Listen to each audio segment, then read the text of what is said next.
స్వాతంత్రం వచ్చి 75 సంవత్సరాలు నిండి ఈ 75 నుంచి 100 సంవత్సరాల సమయాన్ని అమృత్ కాల్గా మనము గుర్తించి మోదీ గారి నాయకత్వంలో వివిధ కార్యక్రమాలు, అభివృద్ధి కార్యక్రమాలు, cultural strengthening of our culture, మన ఐడియాలజీ భారతదేశంలోనే కాదు అంతర్జాతీయంగా కూడా భారతీయ జనతా పార్టీ కానీ, మన సంస్కృతి సాంప్రదాయాలు కానీ, యోగా నుంచి అన్ని రకాలుగా భారతదేశం యొక్క కల్చర్ని ప్రపంచ స్థాయికి తీసుకెళ్లడానికి ప్రయత్నాలు మెండుగా జరుగుతూ ఉన్నాయి. 1947 నుంచి అనేక దశాబ్దాలుగా కాంగ్రెస్ పార్టీ అనుసరించిన సంతుష్టీకరణ విధానం వల్ల మన భారతదేశం ఇవాళ ప్రపంచంలోనే అత్యధిక జనాభా కలిగిన దేశంగా మనము ఇవాళ నిలబడతా ఉన్నాం. ఎవరు సపోర్ట్లు కొడతలేరు అంటే మీరు వినలేదు సరిగ్గా, సపోర్ట్లు కొట్టే వాళ్ళు వినలేదు సరిగ్గా. ఇదే ఆర్థికంగా నెంబర్ 1 స్థాయికి వచ్చి ఉంటే అందరు కొడుతున్నారు సపోర్ట్లు. జనాభా పరంగా మనము నెంబర్ 1 అయినాము, అయినా కూడా ఇక్కడ కూర్చున్న వాళ్ళకి ఎవ్వరికి కూడా సంతోషం కలుగుతలేదు. ఎందుకు కలుగుతలేదు?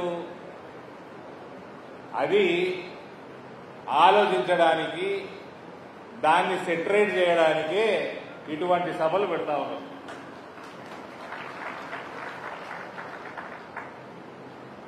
(1947) స్వాతంత్రం వచ్చినాక, పార్టీషన్ అయినాక పాకిస్తాన్ ఇస్లామిక్ దేశంగా మారింది.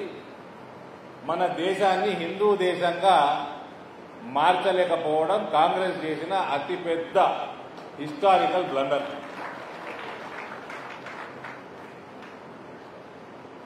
దాని తర్వాత 75లో సుమారు 75 ప్రాంతంలో 42nd అమెండ్మెంట్ తీసుకొచ్చి సెక్యులర్ పదము మన కాన్స్టిట్యూషన్ ప్రియాంబుల్లో పెట్టి కాంగ్రెస్ పార్టీ చేసిన 2వ అతిపెద్ద తప్పిదం.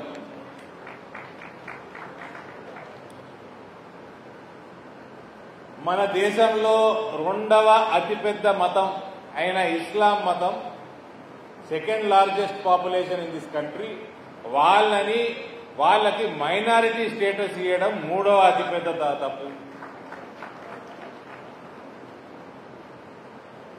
ఈ తప్పిదాల వల్ల కాంగ్రెస్ పార్టీ రోజు రోజు వీక్ అయితా పోయింది. కానీ హిందువులు ఇంకా ఐక్యంగా రాకపోవడం, హిందువులు ఇంకా రియలైజ్ చేయకపోవడం, ఎటువంటి ప్రమాదం పుంచి ఉన్నదో అత్యధిక హిందువులు గుర్తించలేకపోవడం, ఇది బాధాకరం. ఇవాళ మోదీ గారి నేతృత్వంలో జాతీయ స్థాయిలో భారతీయ జనతా పార్టీ ఎదుగుతున్నది, బలపడుతున్నది. అది it is an open secret. Bharatiya Janata party కొన్ని రాష్ట్రాలలో భారతదేశంలో గవర్నమెంట్లో ఉన్నది. కానీ ఆ ఉన్న రాష్ట్రాలలో దాదాపు సగం రాష్ట్రాలు క్రిస్టియన్ డామినేటెడ్ రాష్ట్రాలు. క్రిస్టియన్స్ కూడా నరేంద్ర మోదీ గారి పాలన కానీ, హిందువులు అధికంగా ఉంటే ప్రమాదం లేదు, హిందువులు ఎప్పటికైనా వాళ్ళ ద్వారా మనకు ఎటువంటి హాని జరగదు అని నమ్ముతున్నారు. కానీ హిందువులకి ఇయ్యాలని వరకు నమ్మకం కుదిరిందని నాకు కాన్ఫిడెన్స్ వస్తలేదు. ఇవాళ మనం ఉన్న రాష్ట్రాలలో ఈశాన్య రాష్ట్రాలే మనకి సుమారు 7 రాష్ట్రాలలో మనం పవర్లో ఉన్నాం, బీజేపీ కానీ ఎన్డీఏ కానీ. అందులో మాక్సిమం రాష్ట్రాలు క్రిస్టియన్ డామినేటెడ్ రాష్ట్రాలు. హిందువులు డామినేట్ చేసిన రాష్ట్రాలలో ఇంకా చాలా చేయాల్సింది ఉంది. ఎటువంటి ప్రమాదం పుంజుకుంది? ఇప్పుడు రామచంద్రరావు గారు మాట్లాడుతూ యూనిఫామ్ సివిల్ కోడ్ తీసుకురావాలి, పాపులేషన్ కంట్రోల్ బిల్ తీసుకురావాలి. యూనిఫామ్ సివిల్ కోడ్ వస్తుంది. హిందువులు ఇట్లనే ఉంటే షరియా లా వస్తుంది యూనిఫామ్ సివిల్ కోడ్గా. మనం అనుకున్న యూనిఫామ్ సివిల్ కోడ్ రాదు. ఇంకో 15-20 ఏళ్ళు ఇట్లనే ఉన్నామనుకోండి కుంభకర్ణుడు నిద్రలా, షరియా లాని మనం కూడా పాటించాల్సి వస్తుంది. ఇప్పటికే 80% హిందువులం ఉన్నాము, 15%, 17% ఇస్లామిస్టులు ఉన్నారు, ఇతర మతాల వాళ్ళు కొందరు ఉన్నారు. సరే 80 ఉన్నామా 75 ఉన్నామా మధ్యలేదని ఉన్నామా, కానీ మనం అందరం హలాలే తింటున్నాం. 15% ఉన్న ఇస్లాంలున్న ముస్లింలున్నా 75-80% ఉన్న హిందువులందరూ కూడా హలాలే తింటున్నారు. ఇదే 15-17% రేపు 25% దాటిందనుకోండి, ప్రమాదం ఏంటంటే సిస్టమ్స్ మారిపోతాయి, మనకు ఆప్షన్ ఉండదు. వాళ్ళు చెప్పిందే వేదం అవుతుంది. చెప్పుకోనీకి మన దగ్గర వేదాలు ఉన్నా కూడా చెప్పుకునే ఆస్కారం ఉండదు, ఫ్రీడమ్ ఉండదు. మనం పాకిస్తాన్ లెక్క మిలిటరీ రూల్ తీసుకొచ్చే దేశం కాదు మనది. డిక్టేటర్షిప్ నడవదు. It is the largest democratic country in the world.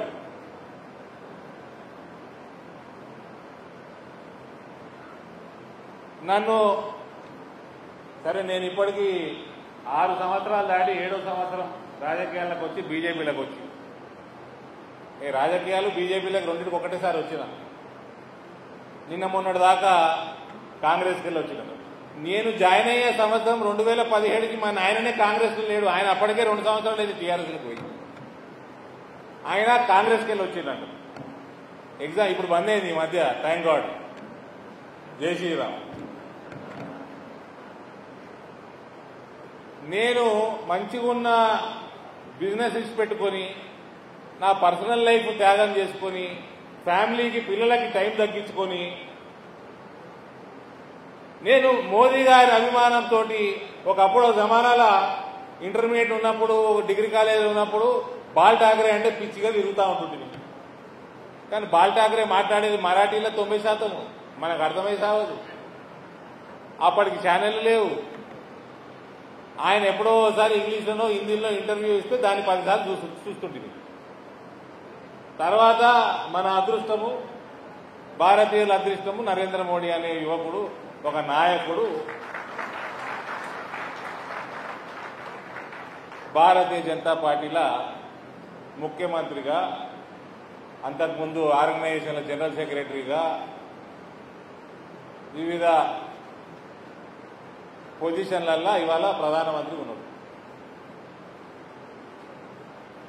మనమందరం హిందువులు ఐక్యంగా ఉండాలంటాము. ఒకడు పెద్ద కాంగ్రెస్ ఫ్యామిలీలకు వెళ్ళి అందరినీ నో అని చెప్పి కొట్లాడుకొని భారతీయ జనతా పార్టీలకు వస్తే ఇది కాంగ్రెస్ లో అంటాం. నాయకులు మోడీ గారిని అభిమానించో ఇంతో అంతో హిందూ పుట్టుకనే పుట్టినాం కదా, లోపల ఉంటుంది హిందుత్వం. వాడు వచ్చి మన పార్టీలో జాయిన్ అయితే పొద్దున్న లేస్తే సస్పిషన్ యాటిట్యూడ్, ఈడు వెళ్ళిపోతాడు. ఆడికి పోయేది లేకున్నా కూడా ఈడు వెళ్ళిపోతాడు. వీడు ఎప్పుడు పోతాడో తెలియదు. రాష్ట్రాలలో నరేంద్ర మోడీలని మనము తయారు చేయాలండి, లేకపోతే రాష్ట్రాలలో ప్రభుత్వం రాదు. రామచంద్రరావు గారు యూనిఫామ్ సివిల్ కోడ్ పెట్టాలన్నారు. మాకు ఎంతసేపు అండి, గంట సేపట్లో పాస్ చేస్తాం. అంత బ్రూటల్ మెజారిటీ ఉంది పార్లమెంట్లో. పాపులేషన్ కంట్రోల్ యాక్ట్ బిల్లు ఏదో ఒకటి తీసుకొచ్చి మన్నో మసానమో పార్లమెంట్లో పెట్టి గంట సేపట్లో పాస్ చేస్తాం. కానీ ఇంప్లిమెంట్ చేసేది రాష్ట్ర ప్రభుత్వాలు కదా. The real power in this country lies with the state governments. హిందువులకి ముస్లింలకి తేడా ఏంది అంటే మన మీటింగ్లలో మనమే చెప్పుకుంటాం, మనం అందరం కలుపుకొని పోతాము, మనం ద్వేషించము. మంచిదే, మనం ఇస్లాంని ద్వేషిస్తలేము, మనం క్రిస్టియానిటీని ద్వేషిస్తలేము, మనము బుద్ధిస్టులని, మనం సిక్కులని అందరినీ వేరే దేశాలకు వెళ్ళి వచ్చి ఇక్కడ సిటిజన్లు అయితే అంటే సిఏఏ యాక్ట్ తీసుకొచ్చినాము. కానీ వేరే పార్టీలకు వెళ్ళి మన పార్టీని బలోపేతం చేయడానికి వచ్చిన వాళ్ళని హిందువులని యాక్సెప్ట్ చేస్తారు. అది మన గొప్పతనం. The problem lies with in our self. It is better we realise sooner than later.